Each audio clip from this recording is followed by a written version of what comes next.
Hi guys! Let's make oven baked barbecue ribs for lunch. Ayan, let's get started.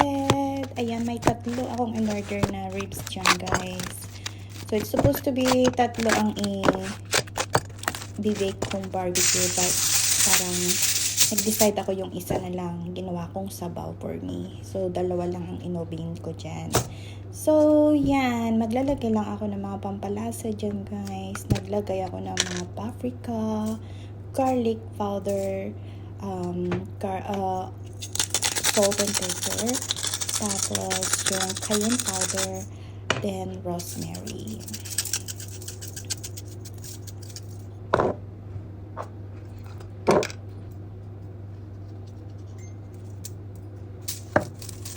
Ayan, masahiin lang natin siya.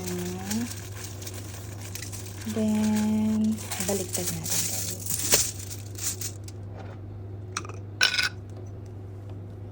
Ayan yung cayenne guys. Ulitin yung yung kung paano ginawa sa harap. So, ganun din sa likod, diba? So, same lasa lang siya. Then, hindi ako nakapag-gloves dyan, guys. Hindi ko mahanap yung aking gloves. So, kamay ko na lang. Pero malinis naman yung kamay ko pa. So, ayan.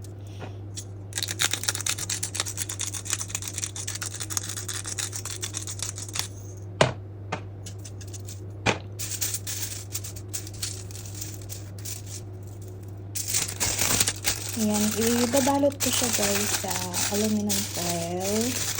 Kasi i-bake ko siya na 2 hours and a half sa oven.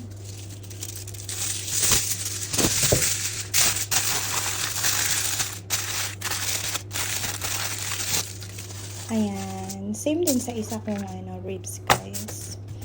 Ganun din yung ginawa ko na sa pampalasa.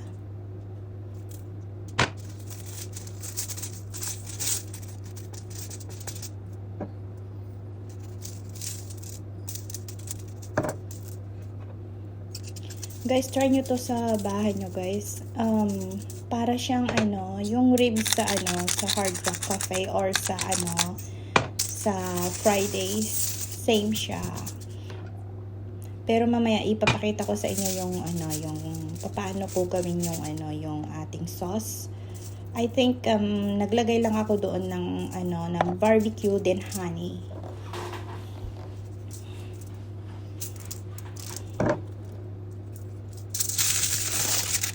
Ayan.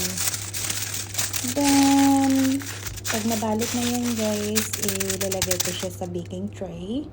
Ayan na siya. Medyo mahaba yung ribs guys, oh. Pero liliit lang yan pag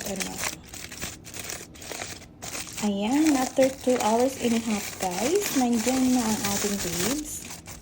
Look at that.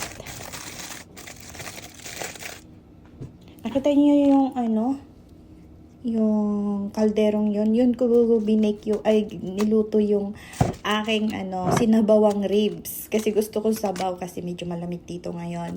Ayan guys yung yung barbecue then honey.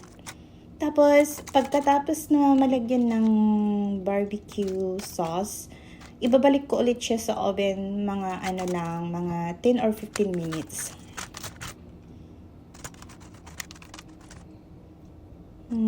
Ang sarap.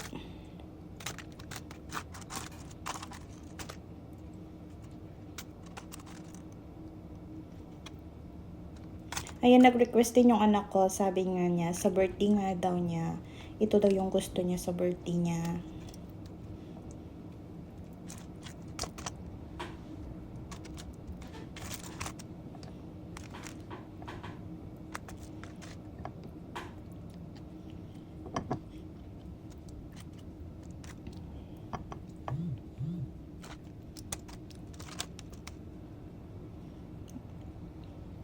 Dagdagan pa natin kunti ng barbecue sauce guys. Yan, Nando's barbecue sauce.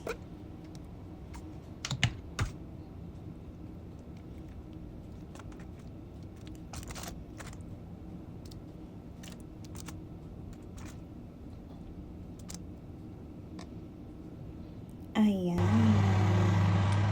binalig natin guys. Then after 10 or 15 minutes, yan, labas na natin. Look at that. Tender and juicy niya guys. Hindi nyo nakikita yan guys. Yung half kasi, binigay ko sa sa never ko. So, ayan.